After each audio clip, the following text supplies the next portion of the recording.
All right. Today, we're going to talk about a case that has baffled investigators and really haunted a family for almost 2 decades, and that is the disappearance of Jennifer Kesse. This quote really says it all. One of the most haunting unsolved cases in modern American true crime history. And that's because this isn't just some missing persons case. It's a mystery that has stuck around for years, and honestly, it's left behind way more questions than answers. So the day was January 24th, 2006. For Jennifer Kesse, who was just 24 years old, it should have been just another normal Tuesday morning in Orlando.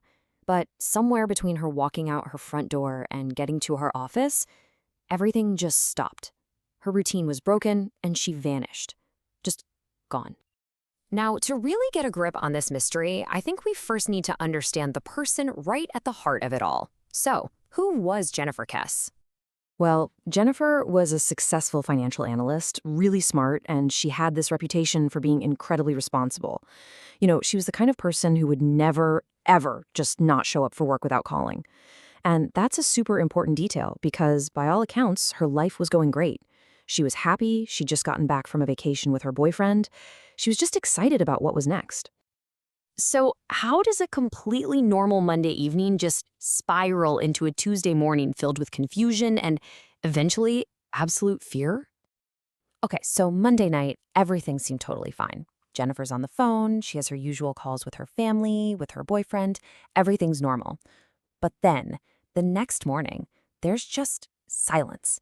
And for someone as on the ball as Jennifer, not showing up for her job, that was a huge red flag, right away. Her parents felt it. They knew something was wrong, so they drove over to her condo to check on her. And this is where the mystery just gets so much deeper. Because the scene her parents walked into, it wasn't what you might expect. It wasn't a scene of violence or chaos. It was eerily, unsettlingly calm. And this is what is so baffling about this whole thing. The clues just don't add up. They're completely contradictory. I mean, her briefcase was gone, her purse, keys, cell phone, all missing. That suggests she left for work, right? But the condo itself was perfect. No signs of a struggle, nothing was out of place. It was literally as if she had just evaporated into thin air. So for 2 days, there's nothing. Absolutely nothing. No Jennifer, no car, no leads for the police to follow. And then the investigation takes this really chilling turn. They get their first, and as it turns out, their only major clue. Yeah, after 2 full days of just agonizing silence, they find something. And you think, okay, this is it. This is the breakthrough. But instead, it ended up being the single most frustrating piece of this entire puzzle. They found her car. I mean, this was huge. Her black Chevy Malibu was found abandoned at another apartment complex just over a mile from her own place. So, of course, investigators immediately go for the surveillance footage from that complex. They're hoping, finally, they're going to get a look at who's behind all this. And that became the question, right? The one that could unlock this whole case. Who parked Jennifer's car? Well, the cameras did capture someone, but what the footage showed, it was just maddening. And this is where all the frustration comes in. The camera gets footage of a person parking Jennifer's car and then walking away. But, and this is just unbelievable, in every single frame, the person's face is perfectly blocked by the posts of a fence. The only thing investigators could get was a rough height estimate, maybe 5'3" to 5'5".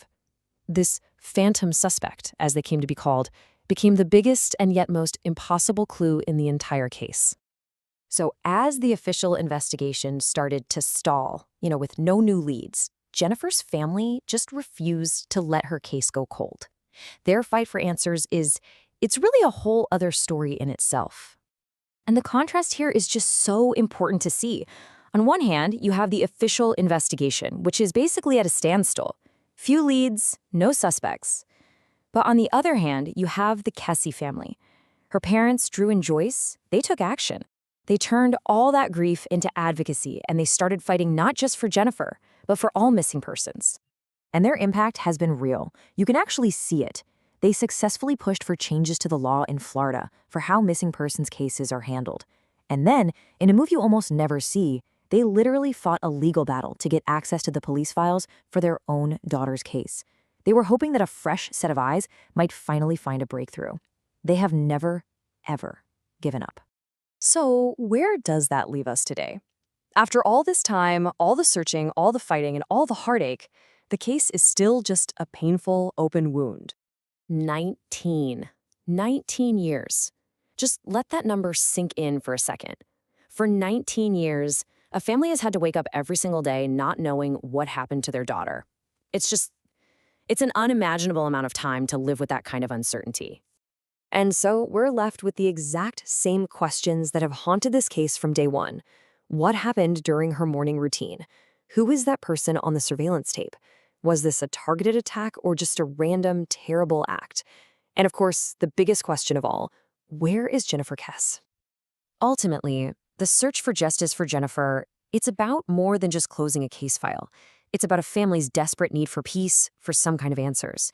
And it's a reminder that every family in that position deserves that. And this case really makes you wonder, doesn't it? What does it take to solve the impossible? Is it going to be some new piece of technology that finally clears up that video? Is it someone who knows something finally coming forward? Or is it just the sheer refusal to ever give up hope? For this family and for Jennifer, the search continues.